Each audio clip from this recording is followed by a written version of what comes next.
How to change Google Chrome tab sizes. Hi everyone, I'm here to assist you today without any delay. Let's jump right in.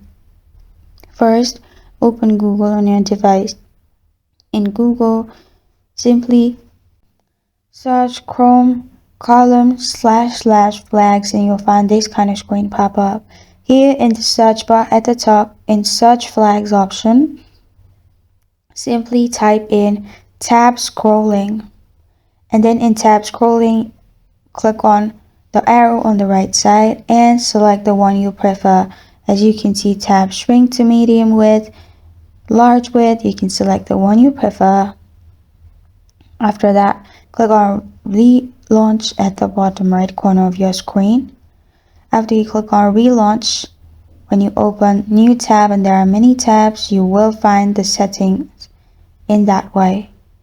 And this is how to change Google Chrome tab sizes.